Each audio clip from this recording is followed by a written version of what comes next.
নামাজে সালাম ফেরানোর পরে 5টি আমল করতে কখনো ভুল করবেন না। প্রত্যেক ফরজ নামাজের পরে এই 5টি আমল কখনো মিস করবেন না। নবীজি সাল্লাল্লাহু আলাইহি ওয়াসাল্লাম এই 5টি আমল আরো বেশি আমল করতেন। আমি আপনাদের কাছে সহজ করণার্থে 5টি আমলের কথা বলছি। এগুলো অবশ্যই আমরা নামাজের সালাম ফেরানোর পরেই আমরা আমলগুলো করব। প্রত্যেক ফরজ নামাজের পরে নামাজ অবশ্যই পড়ব, মাস্ট বি। নামাজ পড়ার পরে আমরা এই 5টি আমলকেও ছাড়বো না। 1 নাম্বার, সালাম ফেরানোর পরেই আপনি একবার উচ্চ স্বরে বলবেন আল্লাহু আকবার।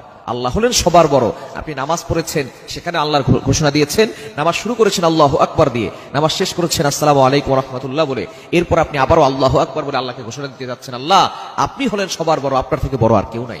এরপরে আপনি বলবেন আস্তাগফিরুল্লাহ। মুসলিম শরীফের হাদিস, তিরমিজি শরীফ, বিভিন্ন সিয়াসিত্তার হাদিসের কিতাবের ভিতরে হাদিসটি এসেছে। 1 নাম্বার হচ্ছে আল্লাহু আকবার বলা, 2 নাম্বার হচ্ছে ইস্তেগফার।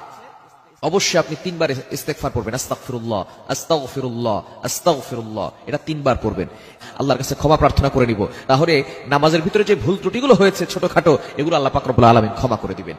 3 নাম্বার হচ্ছে, এই হাদিসের ভিতরে এসেছে, এই দোয়াটা নবী সাল্লাল্লাহু আলাইহি ওয়াসাল্লাম পড়তেন। ইস্তেগফার 3 বার পড়ার পরে তারপরে বলতেন আল্লাহুম্মা আনতাস সালাম ওয়া মিনকাস সালাম তাবারাকতা রব্বানা ওয়া তাআলাইকা ইয়া জাল জালালি ওয়াল ইকরাম। এই দোয়াটা আমরা পড়বো ইনশাআল্লাহ প্রত্যেক নামাজের পরে। আল্লাহু আকবার একবার বলবো, 3 বার আস্তাগফিরুল্লাহ পড়বো, এরপরেই আমরা এই দোয়াটা পড়বো আল্লাহুম্মা আনতাস সালাম ওয়া মিনকাস সালাম তাবারাকতা রব্বানা ওয়া তাআলাইকা ইয়া জাল জালালি ওয়াল ইকরাম। এটা আমরা পড়ে নিব ইনশাআল্লাহ। এরপরে হচ্ছে আমরা 4 নম্বরে আয়াতুল কুরসি পড়বো। নামাজের পরে আয়াতুল কুরসি অবশ্যই পড়বেন। 5 ওয়াক্ত নামাজের পরে আয়াতুল কুরসিটা পড়ে নেবেন, কেননা নবীজি সাল্লাল্লাহু আলাইহি ওয়াসাল্লাম জানিয়ে দিয়েছেন, মান ক্বারা আয়াতুল কুরসি ফি দুবুরি কুল্লি সালাতিন মাকতুবা লাম ইয়ামনাহু মিন দুখুলিল জান্নাহ ইল্লাল মাউত। অবশ্যই যে ব্যক্তি 5 ওয়াক্ত নামাজের পরে আয়াতুল কুরসি পড়ে, ওই ব্যক্তির মৃত্যু হতে দেরি সাথে সাথে আল্লাহ পাক রব্বুল আলামিন তার কবরখানা জান্নাতের বাগান বানিয়ে দেন। অর্থাৎ কবরে দেওয়ার পরেই মৃত্যু শুধু তার বাকি থাকে, একটা দেয়াল হিসেবে থাকে। মৃত্যু হতে দেরি, ইন্তেকাল হতে দেরি, আল্লাহ পাক রব্বুল আলামিন সাথে সাথে তার কবরখানা জান্নাতের বাগান বানিয়ে দিবেন, সে জান্নাতে ঢুকে যাবে। এজন্য অবশ্যই 5 ওয়াক্ত নামাজের পরে আমরা আয়াতুল কুরসি কখনো মিস করব না।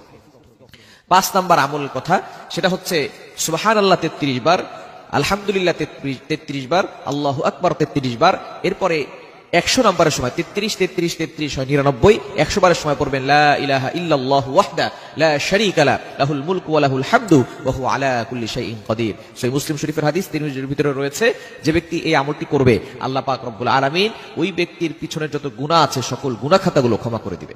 আরো একটি আমলের কথা বলে দিই, সেটা হচ্ছে সূরা ইখলাস, সূরা ফালাক, সূরা নাস, অর্থাৎ 3 কুল, শেষের 3টা সূরা আপনি একবার করে পড়ে ফেলবেন ইনশাআল্লাহ। এই 5টি আমল, সাথে আরো একটি আমলের কথা বললাম, এই 6টি আমল যদি আপনি করতে পারেন, আল্লাহ পাক রব্বুল আলামিন আপনার জীবন চলার পথ সহজ করে দিবেন। বিপদ আপদ থেকে আল্লাহ আপনাকে হেফাজত করবেন। মৃত্যুর সাথে সাথে আল্লাহ পাক রব্বুল আলামিন জান্নাতের ব্যবস্থা করবেন।